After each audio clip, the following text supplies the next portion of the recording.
Good day, everyone. Good evening. Welcome to Blacklogic. This is my form of DEI when it comes to other demographics outside of the Black narrative that we are in a sense of a welfare state. I choose violence. This is where we separate the truth from delusion and shine light where propaganda thrives.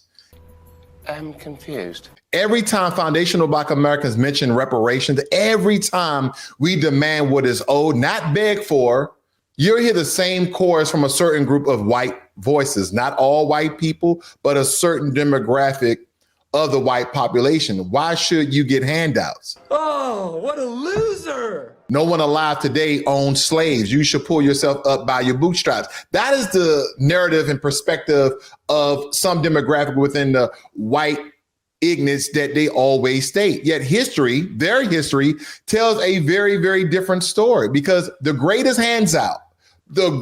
handout in America, the biggest welfare checks, the largest reparation in American history went to white Americans. So let's break this down. Let's talk about that. When slavery ended in 1865, who got compensated? Not the enslaved, not our ancestors, not our forefathers and foremothers. No, not them. Not the families torn apart by chattel slavery right here on this American soil. Not the descendants of 4 centuries of unpaid labor. Oh, no, not them. The U.S. government paid reparations to slave owners. Toxic. Under the District of Columbia Compensated Emancipation Act of 1862, the federal government allocated up to $300 per enslaved person to slaveholders for their loss of property. Now, back then, that was a lot of money, ladies and gentlemen. And you can reference this information at the U.S. National Archives, Library of Congress. Emancipation Compensation Records of 1862 is all right there. The enslaved received nothing. Our enslaved forefathers and foremothers received absolutely not a dime.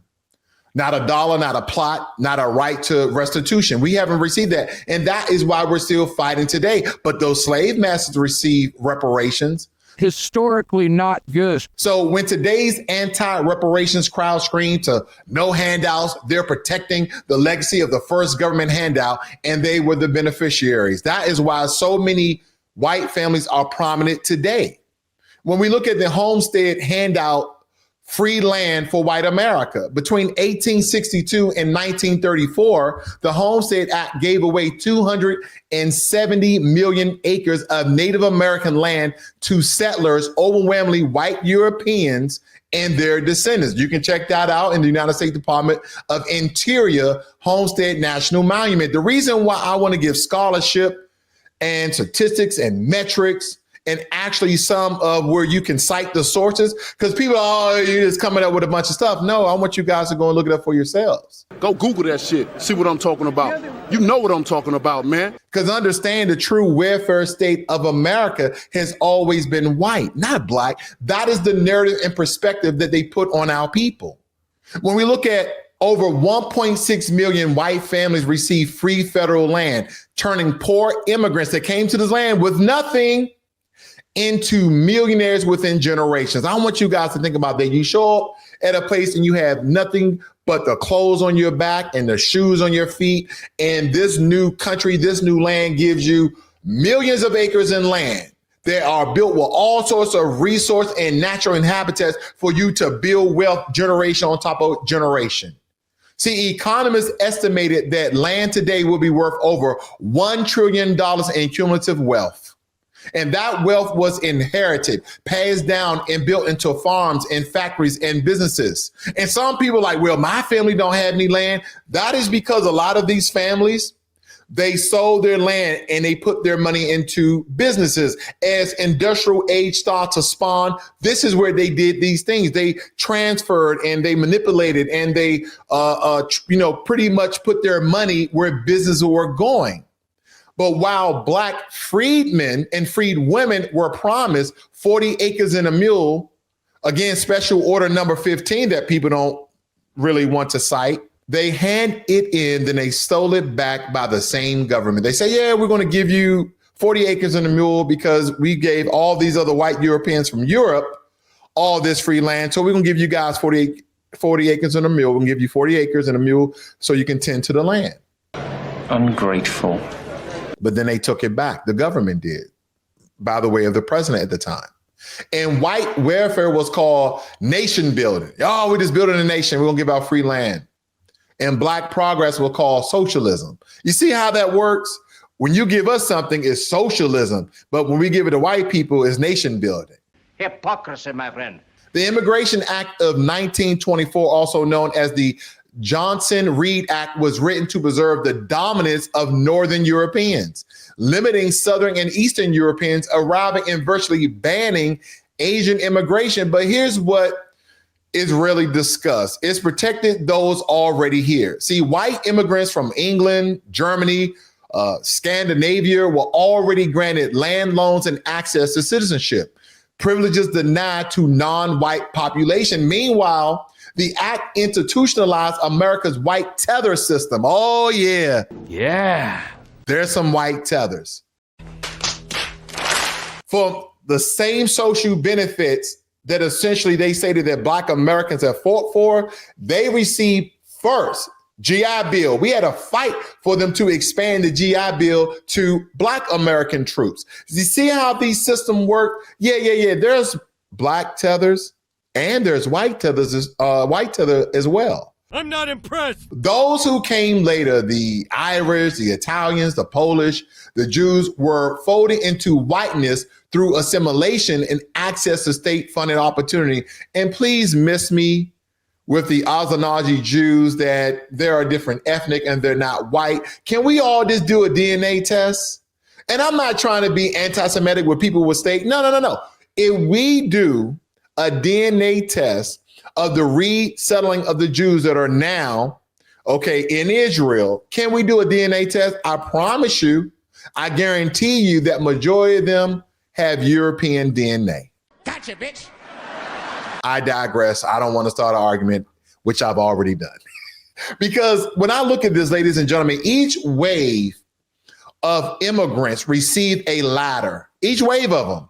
Black Americans got the pit beneath it. We never received a ladder to get a step above. Well, let me tell you, you'll never get it. Between the 1930s and 1950s, federal policies redistribute billions in taxpayer money, but largely excluded Black citizens. When we look at Social Security, 1935, initially excluded farm and domestic workers, categories that covered nearly 2/3 of all Black workers.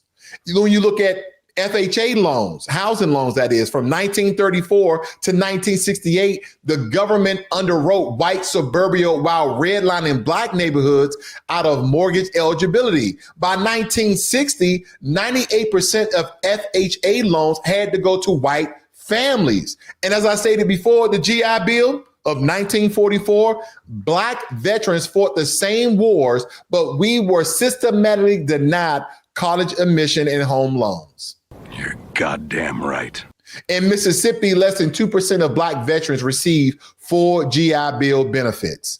So then white Americans boast of working hard. Remember, it's easy to climb when the government builds you a staircase.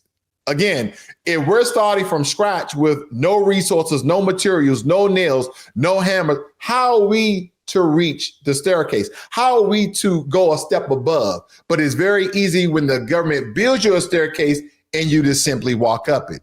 You're not wrong. It's a true defining and distinction line that we must understand, because today, many of these same families, these white tethers who inherited land, homes, and generational wealth now call Black demands for reparation divisive. Oh, we're divisive as if we don't know the history of America, that you guys who were white immigrants from European poor families as pilgrims, so to speak, came over and received benefits from this socialist government. Disgusting. As we hide under the guise of capitalism, where majority of the big businesses and families who are prominent and people who are living a great life here in America, that money has been inherited and passed down from generation to generation. And this is why one of the hallmarks, the reasons why foundational Black Americans cannot build generational wealth. That is why. They are what we call white tethers, individuals tethered to the system of unearned advantage, psychologically programmed to defend the lie that prosperity was self-made. Lies. Lies, lies, lies. They deny lineage-based reparation for foundational Black Americans, even as they enjoy the benefits of their own ancestral reparation, subsidies, and bailouts. These are the same voices that defend farm subsidies while condemning reparation, accept PPP loan forgiveness while mocking student loan relief, live on stolen land, seized or granted under racial exclusion. Their gaslighting is generational. Their denial is cultural. Their welfare was institutional. Boy, that escalated quickly. White wealth didn't appear out of thin air. It was legislated. See, you can't just come to another country poor with nothing.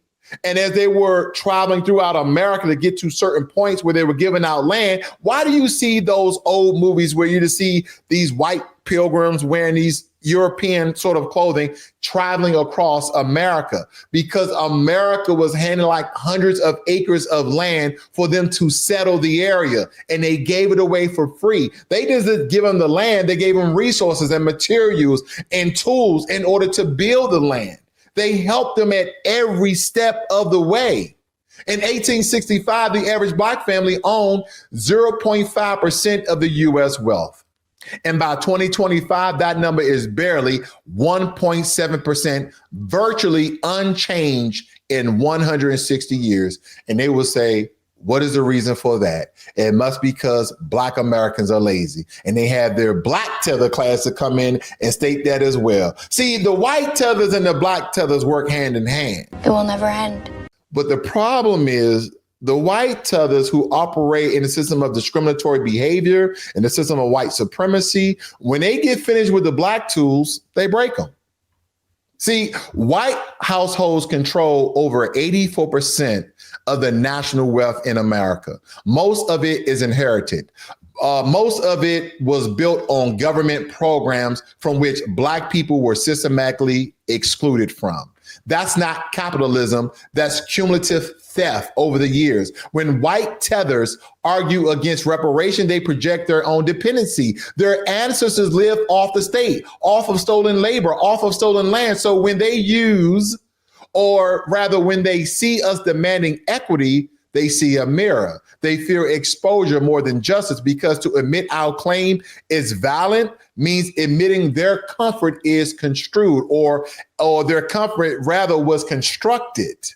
See, again, I've mentioned this book quite some time here in the past 2 weeks or so. Frantz Fanon, once said that colonialism is not satisfied merely with holding a people in its grip. It must empty their brains of all form and content.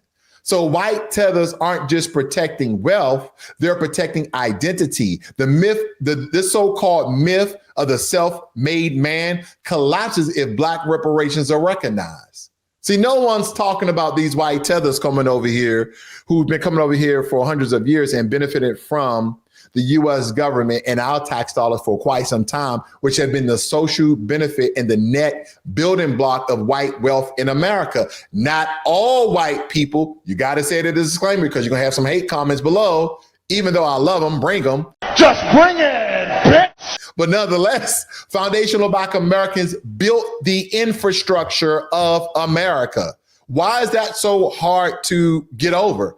It is what it is it not? It is what it is. We built the infrastructure of America. We built the economy. We built the culture, the entire economy of America. The insurance companies, the 5 Fortune 100 businesses was all built off the backs of Blacks, whether it be in slavery and Jim Crow.